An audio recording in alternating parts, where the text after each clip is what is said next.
हुआ हूं। कल और आज, कल तो रात देर तक सभी माननीय सांसदों ने अपने विचारों से इस आभार प्रस्ताव को समृद्ध किया। कई माननीय अनुभवी सांसदों ने भी अपने विचार प्रकट किए और स्वाभाविक है कि लोकतंत्र की परंपरा भी है, जहां आवश्यकता था वहां प्रशंसा हुई, जहां परेशानी थी वहां कुछ नकारात्मक बातें भी हुई, लेकिन ये बहुत स्वाभाविक है। अतः कि मेरे लिए बहुत बड़ा सौभाग्य है कि देश की जनता ने मुझे 14वीं बार इस जगह पर बैठ करके राष्ट्रपति जी के उद्बोधन को आभार व्यक्त करने के लिए अवसर दिया है। और इसलिए मैं आज जनता जनार्दन का भी बड़े आदर के साथ आभार व्यक्त करना चाहता हूं। और सदन में चर्चा में जिन जिन लोगों ने हिस्सा लिया, चर्चा को समृद्ध किया, उन सब का भी मैं आभार व्यक्त करता हूं। आदरणीय सभापति जी, हम 2025 में हैं। एक प्रकार से 21वीं सदी का 25% हिस्सा बीत चुका है।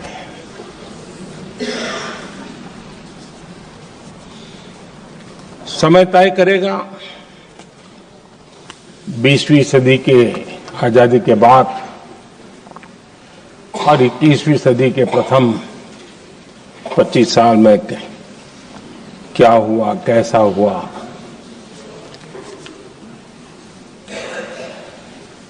लेकिन इस राष्ट्रपति जी के संबोधन में अगर हम बारीकी को अध्ययन करेंगे तो ये साफ नजर आता है कि उन्होंने देश के सामने भविष्य के 25 वर्ष और विकसित भारत के लिए एक नया विश्वास जगाने वाली बात,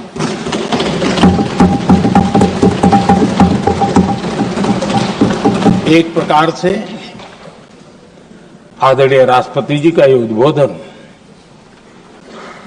विकसित भारत के संकल्प को मजबूती देने वाला है, नया विश्वास पैदा करने वाला है और जन सामान्य को प्रेरित करने वाला है। आदरणीय सभापति जी, सारे अध्ययन बार बार ये कह चुके हैं कि गत 10 वर्ष में देश की जनता ने हमें सेवा करने का मौका दिया। 25 करोड़ देशवासी गरीबी को परास्त करके गरीबी से बाहर निकले।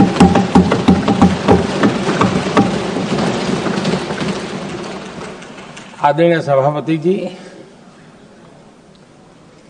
5 दशक तक गरीबी हटाओ के नारे सुने हो और अब 25 करोड़ गरीब गरीबी को परास्त करके बाहर निकले, ऐसे ही नहीं हो।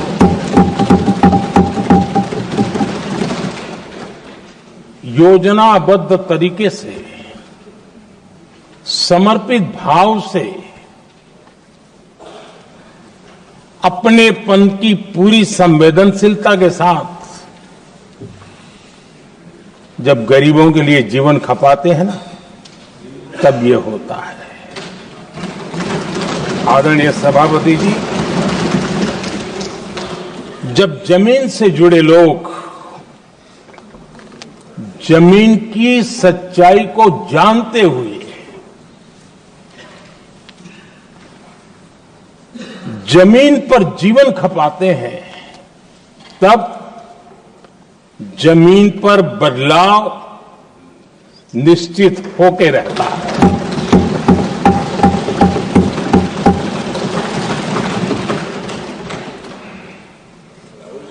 आदरणीय सभापति जी, हमने गरीब को झूठे नारे नहीं, हमने सच्चा विकास दिया।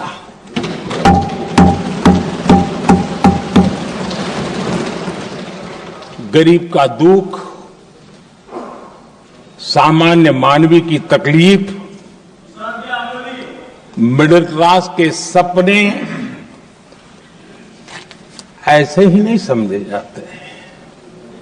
आदरणीय सभापति जी, इसके लिए एक जज्बा चाहिए।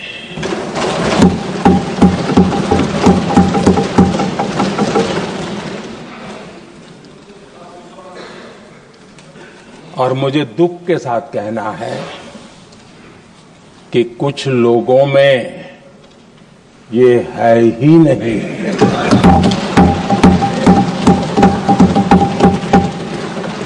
आदरणीय सभापति जी, बारिश के दिनों में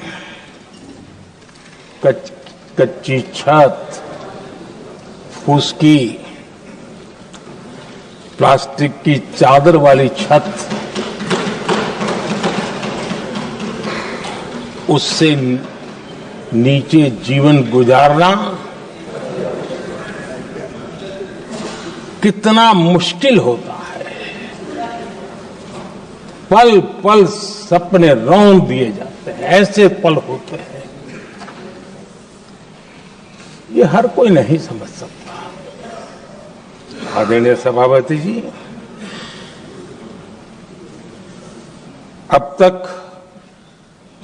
गरीबों को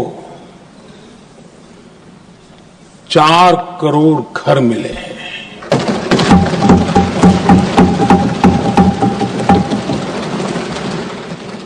जिसने उस जिंदगी को जिया है ना, उसे समझ होती है कि पक्की छत वाला घर मिलने का मतलब क्या होगा। आदरणीय सभापति जी, एक महिला जब खुले में शौच जाने के लिए मजबूर हो जाती है, वो या तो सूर्योदय के पहले या सूर्यास्त के बाद, कठिनाइयों के झेलने के बाद इस छोटा सा अपना नित्य कर्म करने के लिए निकल सकती है। तब उसे क्या तकलीफ होती थी, ऐसे लोग समझ नहीं सकते। आदरणीय सभापति जी, हमने 12 करोड़ से ज्यादा शौचालय बनाकर बहनों बेटियों की मुश्किलें दूर की।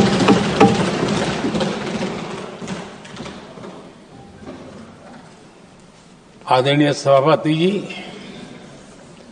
आजकल मीडिया में ज्यादा ही चर्चा हो रही है, सोशल मीडिया में और अधिक हो रही है। कुछ नेताओं का फोकस घरों में जकूजी पर, स्टाइलिश शावर्स पर, लेकिन हमारा फोकस तो हर घर जल पहुंचाने पर है।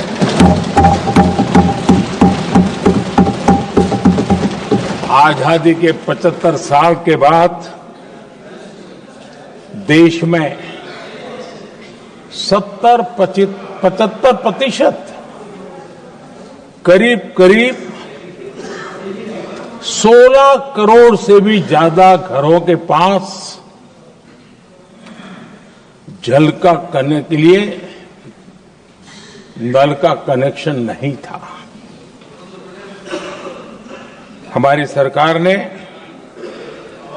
5 साल में 12 करोड़ परिवारों को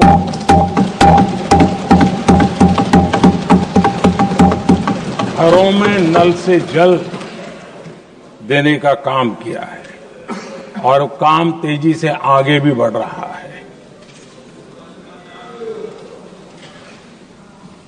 आदरणीय सभापति जी, हमने गरीबों के लिए इतना काम किया और इसके कारण आदरणीय राष्ट्रपति जी ने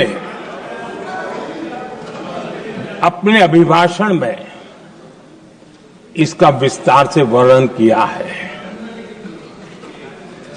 जो लोग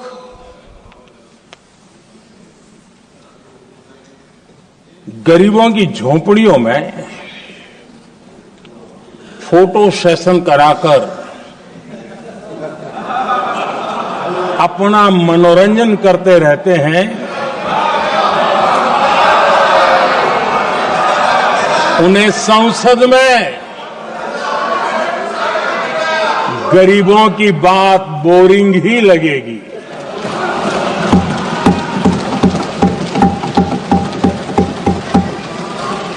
आदरणीय सभापति जी, मैं उनका गुस्सा समझ सकता हूं।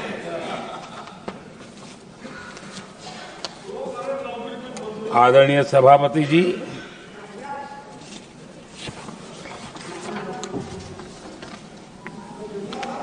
समस्या की पहचान करना एक बात है, लेकिन अगर जिम्मेवारी है तो समस्या की पहचान कर करके छूट नहीं सकते। उसके समाधान के लिए समर्पित भाव से प्रयास करना होता है। हमने देखा है और पिछले 10 साल के हमारे काम को देखा होगा और राष्ट्रपति जी के अभिभाषण में भी देखा होगा। हमारा प्रयास समस्या की समाधान का रहता है और हम समर्पित भाव से प्रयास करते हैं। आदरणीय सभापति जी, हमारे देश में एक प्रधानमंत्री हुआ करते थे।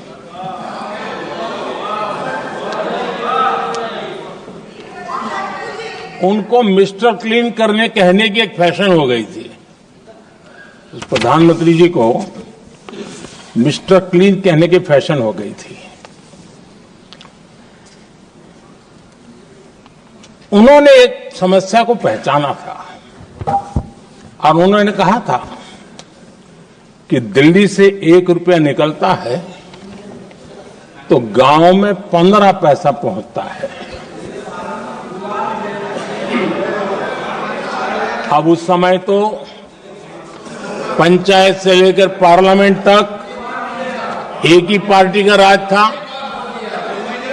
पंचायत से पार्लियामेंट तक एक ही पार्टी का राज था और उस समय उन्होंने सार्वजनिक रूप से कहा था कि 1 रुपया निकलता है 15 पैसा पहुंचता है।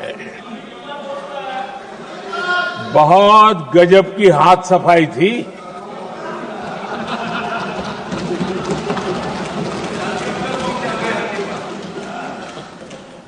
पंद्रह पैसा किसके पास जाता था, ये देश का सामान्य मानवी भी आसानी से समझ सकता है।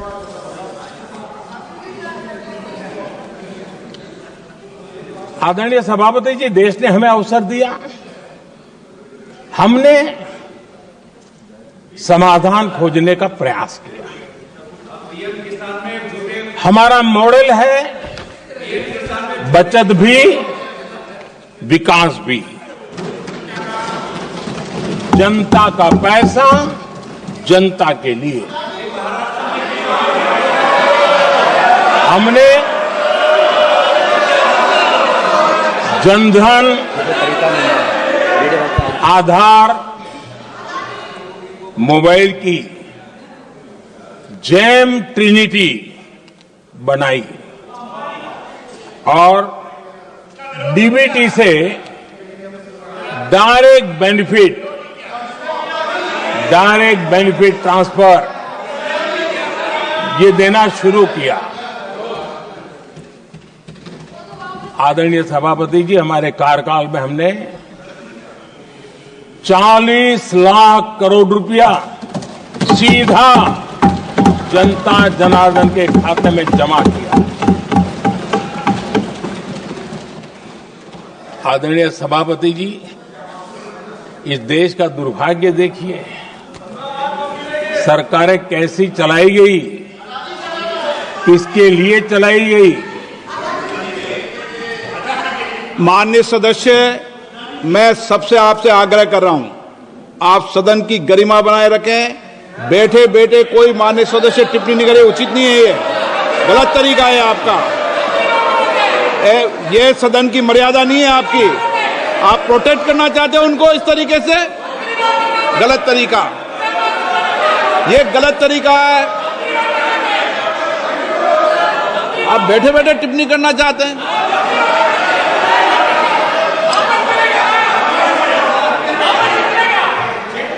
आदरणीय सभापति जी,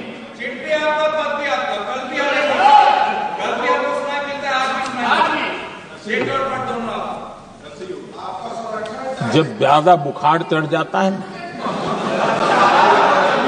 तब लोग कुछ भी बोलते हैं, लेकिन इसके साथ साथ ज्यादा हताशा निराशा फैल जाती है तब भी बहुत कुछ बोलते हैं। आदरणीय सभापति जी, जिनका जन्म नहीं हुआ था, जो भारत की इस धरती पर अवतरित नहीं हुए थे, ऐसे 10 करोड़ फर्जी लोग सरकारी खजाने से अलग अलग योजनाओं का फायदा ले रहे थे। आदरणीय सभापति जी, सही को अन्याय न हो इसलिए राजनीतिक फायदा नुकसान की परवाह किए बिना हमने इन 10 करोड़ फर्जी नामों को हटाया और असली लाभार्थियों को खोज करके उन तक मदद पहुंचाने का अभियान चलाया। आदरणीय सभापति जी, ये 10 करोड़ फर्जी लोग जब हटे और भिन्न भिन्न योजनाओं का हिसाब लगाएं तो करीब करीब 3 लाख करोड़ रुपया गलत हाथों से जाने से बच गए। मैं हाथ किसका था ये नहीं कह रहा हूं, गलत हाथों से। आदरणीय सभापति जी, हमने सरकारी खरीद में भी टेक्नोलॉजी का भरपूर उपयोग किया, ट्रांसपेरेंसी लाए और जेम पोर्टल, जो आज राज्य सरकारें भी उसका उपयोग कर रही है, जेम पोर्टल से जो खरीदी हुई उससे आमतौर पर जो खरीदी होती है उससे कम पैसों में खरीदी हुई और सरकार के 1,15,000 करोड़ रुपए की बचत हुई।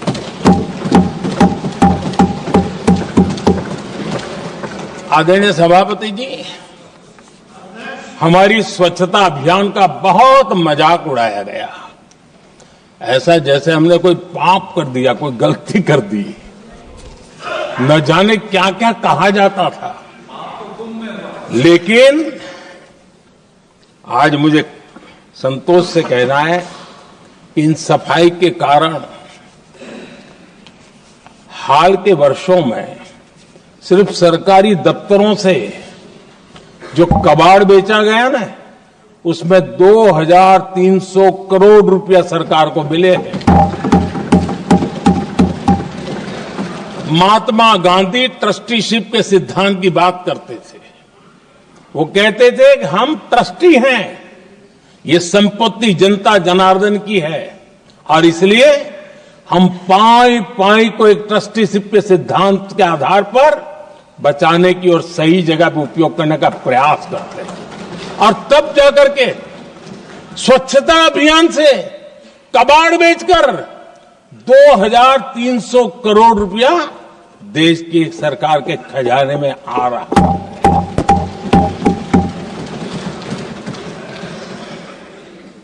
आदरणीय सभापति जी, हमने एक महत्वपूर्ण निर्णय लिया इथेनॉल ब्लेंडिंग का। हम जानते हैं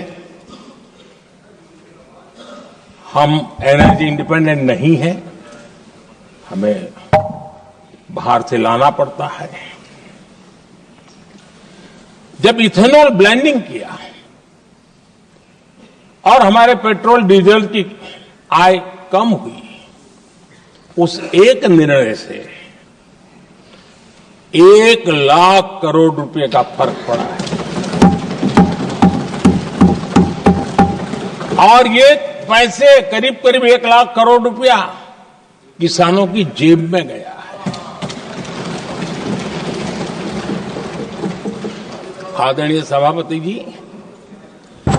मैं बचत की तो बात कर रहा हूं, लेकिन पहले अखबारों के हेडलाइन हुआ करती थी, इतने लाख के घोटाले, इतने लाख के घोटाले, इतने लाख के घोटाले। 10 साल हो गए, ये घोटाले न कर करके, घोटाले न होने से भी देश के लाखों करोड़ रुपए बचे हैं जो जनता जनार्दन की सेवा में लगे हैं। आदरणीय सभापति जी, हमने ये जो अलग अलग कदम उठाए, उससे लाखों करोड़ रुपए की बचत हुई, लेकिन उन पैसों का उपयोग हमने शीश महल बनाने के लिए नहीं किया।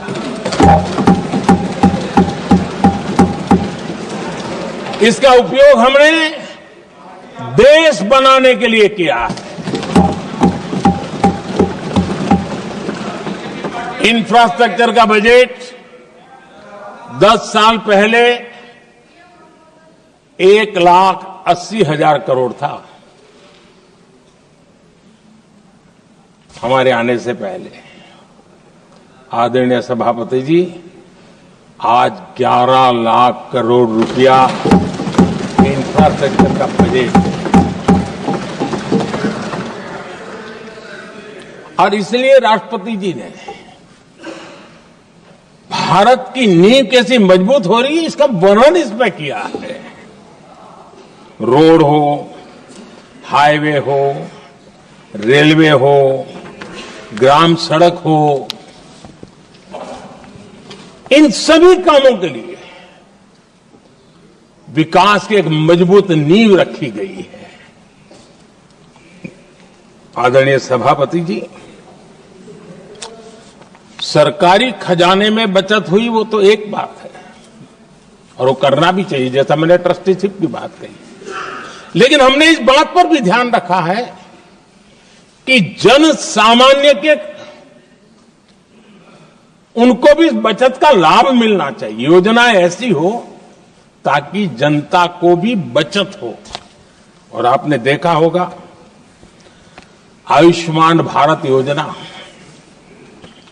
बीमारी के कारण सामान्य मानवी को जो खर्च होता था, अब तक जिन लोगों ने इसका बेनिफिट लिया है, उसी के हिसाब से मैं कहता हूं कि करीब करीब देशवासियों का आयुष्मान योजना का बेनिफिट लेने के कारण जो खर्चा उनको अपने जेब से करना पड़ता, वैसे 1,20,000 करोड़ रुपया जनता जनार्दन के बचे हैं।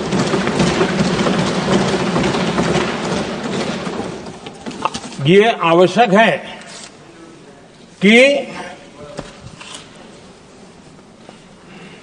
अब जैसे जन औषधि केंद्र, आज मध्यम वर्ग के परिवार में 60-70 साल उम्र के परिवार के स्वजन हो तो स्वाभाविक है कोई न कोई बीमारी आ ही जाती है, दवाई का खर्चा भी होता है, दवाएं महंगी भी होती है। हमने जब से जन औषधि केंद्र खोले हैं जिसमें 80% डिस्काउंट होता है और उसके कारण जिन परिवारों ने इन जन औषधि केंद्रों से दवाइयां ली हैं उनके करीब करीब 30,000 करोड़ रुपए दवाई को खर्चा बचा।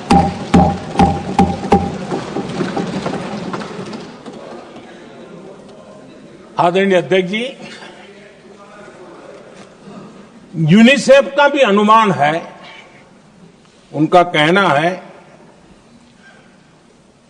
कि जिसके घर में स्वच्छता और टॉयलेट बना, उन्होंने इसका बड़ा सर्वे किया था, उस परिवार को करीब करीब साल भर में 70,000 रुपए की बचत हुई है।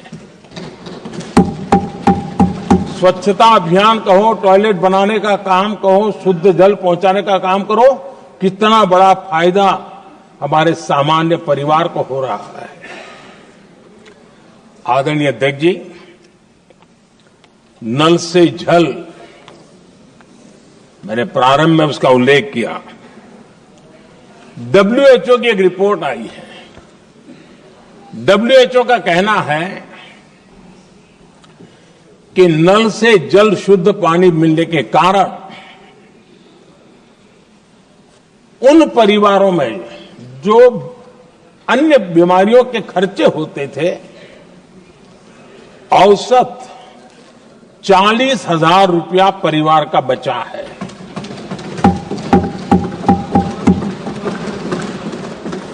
मैं ज्यादा गिन नहीं रहा हूं, लेकिन ऐसी अनेक योजना है जिन योजनाओं ने सामान्य मानवीय के खर्च में बचत की है।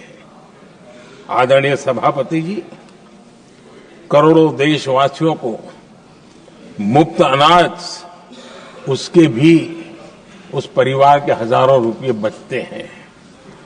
पीएम सूर्यघर मुफ्त बिजली योजना,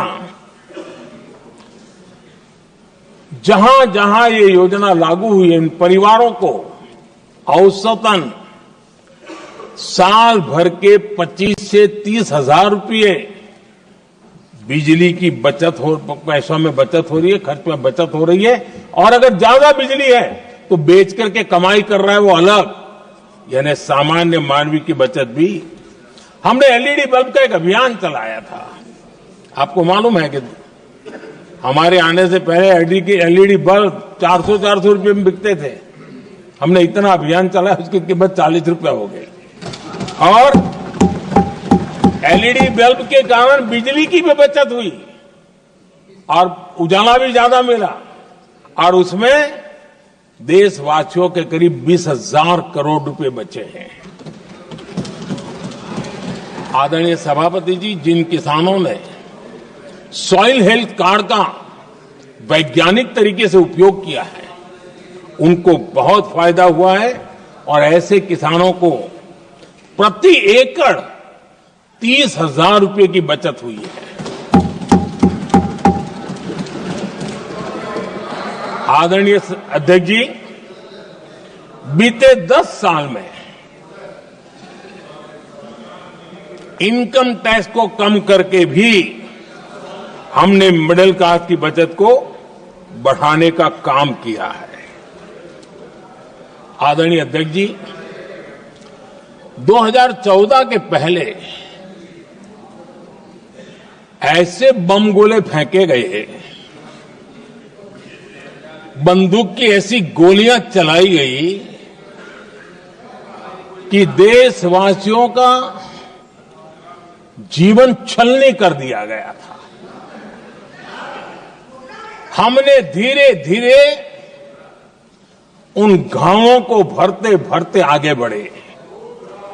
2 लाख रुपया 2013-14 में 2 लाख रुपये, सिर्फ 2 लाख रुपये, उस पर इनकम टैक्स माफी थी। और आज 12 लाख रुपये संपूर्ण रूप से इनकम टैक्स से मुक्ति। और हमने बीच के कालखंड में भी 14 में भी, 17 में भी, 19 में भी, 23 में भी हम लगातार ये करते आए, घाव भरते गए और आज बैंडेज बाकी था वो भी कर लिया। स्टैंडर्ड डिडक्शन, उसके अगर 75,000 जोड़ दें तो 1 अप्रैल के बाद देश में जो सैलरीड क्लास हैं उनके 13.25 लाख रुपए तक कोई इनकम टैक्स नहीं देना पड़ेगा।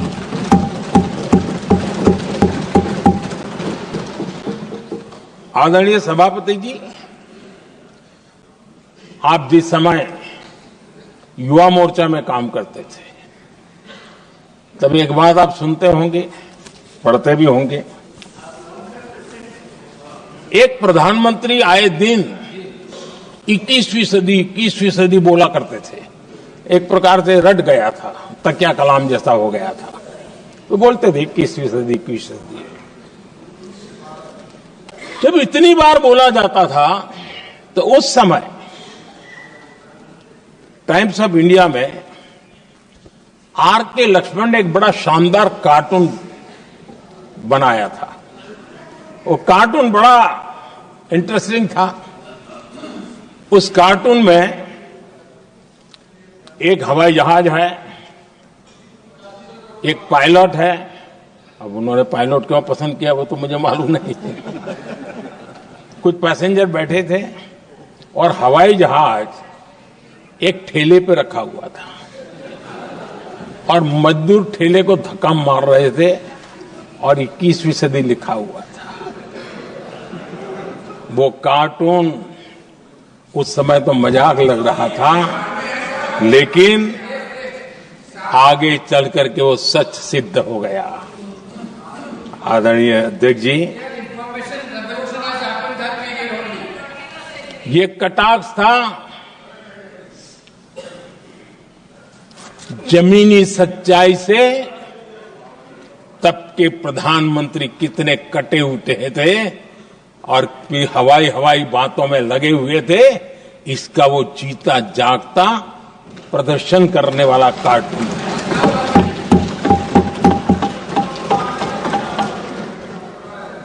आदरणीय अध्यक्ष जी, जिन्होंने तब 21वीं सदी की बातें की थी, वो 20वीं सदी की जरूरतों को भी पूरा कर नहीं पाए थे। आदरणीय अध्यक्ष जी, आज जब मैं देखता हूं, पिछले 10 साल से सारी बीतों को बारीकी से देखने का अवसर मिला है, तो मुझे बड़ा दर्द होता है। हम 40-50 साल लेट हैं, जो काम 40-50 साल पहले हो जाने चाहिए थे। और इसलिए ये साल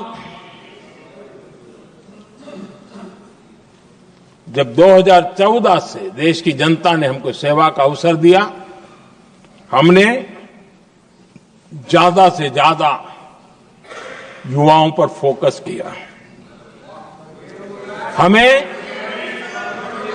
युवाओं की आकांक्षाओं पर बल दिया। हमने युवाओं के लिए ज्यादा अवसर बनाए। हमने कई क्षेत्रों को खोल दिया और जिसके कारण हम देख रहे हैं देश के युवा अपने सामर्थ्य का परचम लहरा रहे हैं। देश में हमने स्पेस सेक्टर को खोल दिया, डिफेंस सेक्टर को खोला, सेमीकंडक्टर मिशन लेकर के आए इनोवेशन को बढ़ावा देने के लिए अनेक नई योजनाओं को हमने आकार दिया। स्टार्टअप इंडिया इकोसिस्टम पूरा डेवलप किया और इस बजट में भी आदरणीय अध्यक्ष जी एक बहुत महत्वपूर्ण निर्णय हुआ है। 12 लाख की आय पर इनकम टैक्स की माफी, ये समाचार इतना बड़ा बन गया कि बहुत सी महत्वपूर्ण चीजों पर अभी भी कुछ लोगों का ध्यान नहीं गया है। वो महत्वपूर्ण निर्णय हुआ है। हमने न्यूक्लियर एनर्जी सेक्टर को ओपन कर दिया और इसके दूरगामी सकारात्मक प्रभाव और परिणाम देश को देखने के लिए मिलने वाले हैं। आदरणीय अध्यक्ष जी, AI, 3D printing, robotics, virtual reality की चर्चा हम तो गेमिंग का भी महात्मा क्या होता है इसके लिए भी प्रयास करने वाले लोगों में से। मैंने देश के नौजवानों से कहा है कि दुनिया का गेमिंग क्रिएशन का, क्रिएटिविटी वर्ल्ड का कैपिटल भारत क्यों न बने। और मैं देख रहा हूं बहुत तेजी से हमारे लोग काम कर रहे हैं।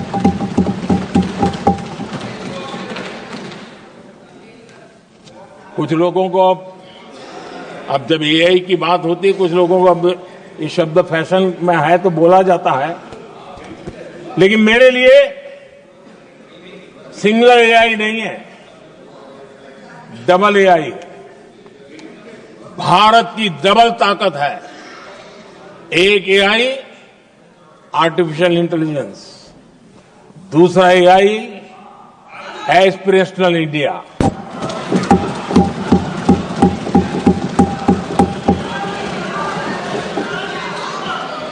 हमने स्कूलों में 10,000 टिंकरिंग लैब्स शुरू किए और आज उन टिंकरिंग लैब से निकले बच्चे रोबोटिक्स बना करके लोगों को चकित कर रहे हैं।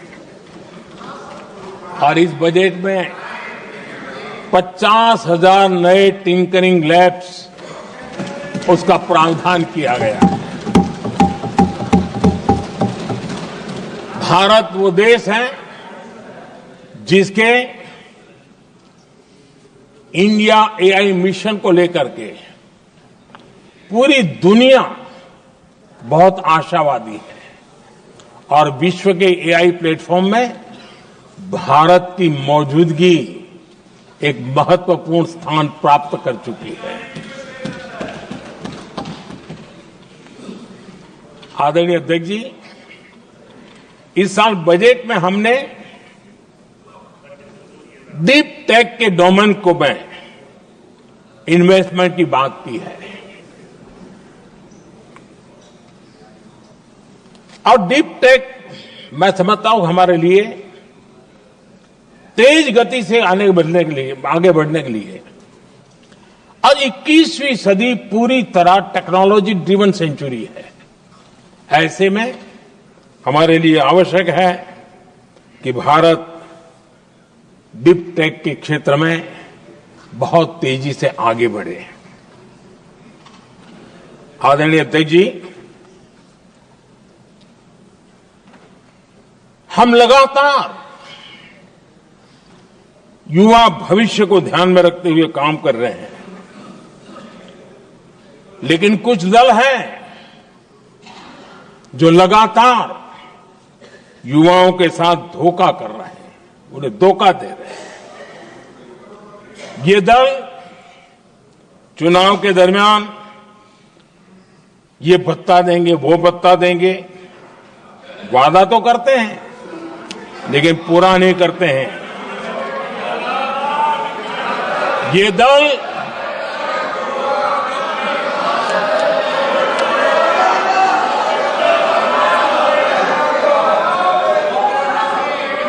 प्लीज माननीय सदस्य गरिमा प्रतिष्ठा बनाए रखें।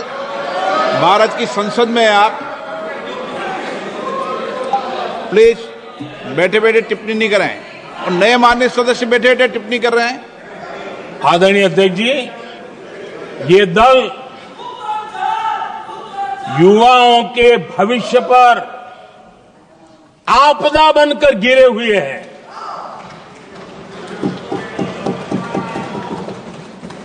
आदरणीय अध्यक्ष जी, हम कैसे काम करते हैं ये हरियाणा में अभी अभी देश ने देखा है। बिना खर्ची, बिना पर्ची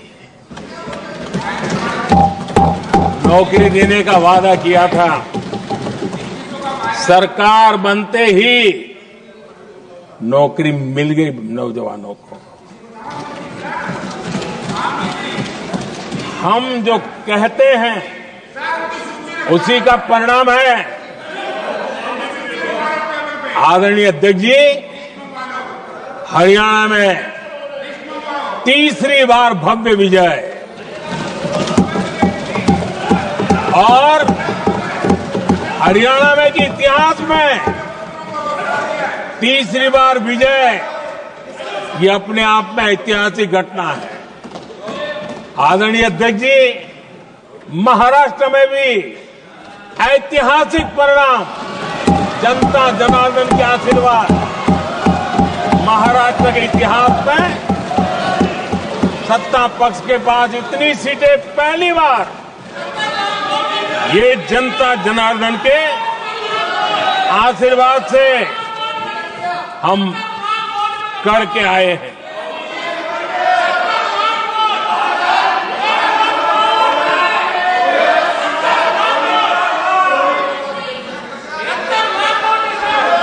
कुछ समझते हैं आदरणीय चीजों को? अध्यक्ष जी, कल जवाब दिया था ना आपको।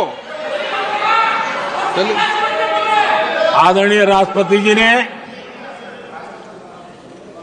अपने अभिभाषण में हमारे संविधान के 75 वर्ष होने पर भी विस्तार से चर्चा की है। आदरणीय अध्यक्ष जी, संविधान में जो धाराएं हैं उसके साथ साथ संविधान का एक स्पिरिट भी है और संविधान को मजबूती देने के लिए संविधान की भावना को जीना पड़ता है। और मैं आज उदाहरणों के साथ बताना चाहता हूं, हम वो लोग हैं जो संविधान को जीते हैं।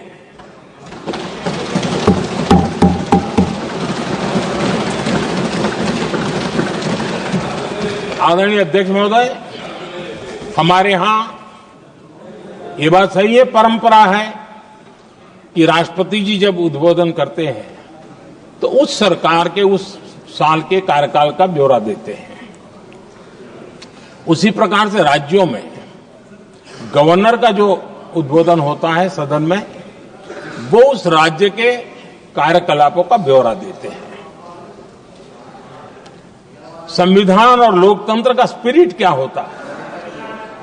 जब गुजरात के 50 वर्ष हुए, गोल्डन जुबली ईयर मना रहे थे और सद्भाग्य से मुझे उस समय मुख्यमंत्री के रूप में सेवारत था मैं, तो हमने एक महत्वपूर्ण निर्णय किया। हमने किया इस गोल्डन जुबली ईयर में पिछले 50 वर्ष में सदन में जितने भी गवर्नर के भाषण हुए हैं, मतलब उस समय की सरकारों का ही वाहवाही उसमें होती है, हमने कहा कि उन 50 साल में जितने भी गवर्नर के भाषण हुए हैं सबको ही एक पुस्तक के रूप में तैयार किया जाए, ग्रंथ बनाया जाए और आज सभी लाइब्रेरीज में वो ग्रंथ अवेलेबल है। मैं तो बीजेपी वाला था, गुजरात में तो ज्यादातर कांग्रेस की सरकारें रही थी, उन सरकारों के गवर्नर के भाषण थे, लेकिन उसको भी प्रसिद्ध कराने का काम भाजपा से बना एक मुख्यमंत्री कर रहा था। क्यों? हम संविधान को जीना जानते हैं, हम संविधान को समर्पित है, हम संविधान के स्पिरिट को समझते हैं। आदरणीय अध्यक्ष जी, आप जानते हैं 2014 में जब हम आए तब मान्य विपक्ष नहीं था, रिकॉग्नाइज्ड अपोजिशन पार्टी नहीं थी, उतने अंक भी लेकर के कोई नहीं आए थे। भारत के अनेक कानून ऐसे थे कि हमें पूरी स्वतंत्रता थी उस कानून के हिसाब से काम करने की। अनेक कमेटियां ऐसी थी जिसमें लिखा था लीडर ऑफ अपोजिशन उसमें आएंगे, लेकिन अपोजिशन था ही नहीं, रिकॉग्नाइज अपोजिशन नहीं था। ये हमारा संविधान जीने का स्वभाव था, ये हमारा संविधान का स्पिरिट था, ये हमारी लोकतंत्र की मर्यादाओं का पालन करने का इरादा था। हमने तय किया कि भले मान्य विपक्ष नहीं होगा, रिकॉग्नाइज अपोजिशन नहीं होगा, लेकिन जो सबसे बड़े दल का सब नेता है उसको मीटिंगों में बुलाएंगे। ये लोकतंत्र का स्पिरिट होता है, तब होता है।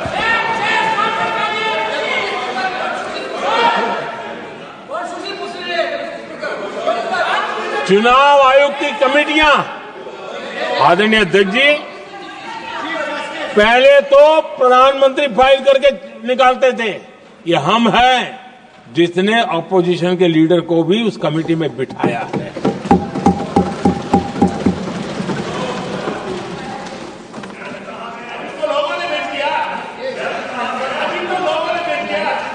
और हमने इसके लिए कानून भी बनाया और आज विधिवत रूप से इलेक्शन कमीशन बनेगा तो अपोजिशन लीडर भी उसके निर्णय की प्रक्रिया में हिस्सा होंगे।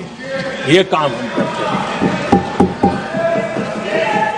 और ये मैंने पहले ही कहा, हम इसलिए करते हैं कि हम संविधान को जीते हैं।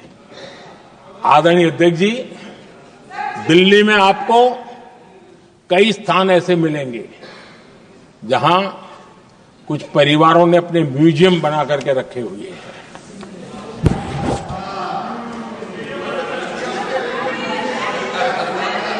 जनता जनार्दन के पैसों से काम हो रहा है। लोकतंत्र का स्पिरिट क्या होता है, संविधान को जीना किसको कहते हैं। हमने पीएम म्यूजियम बनाया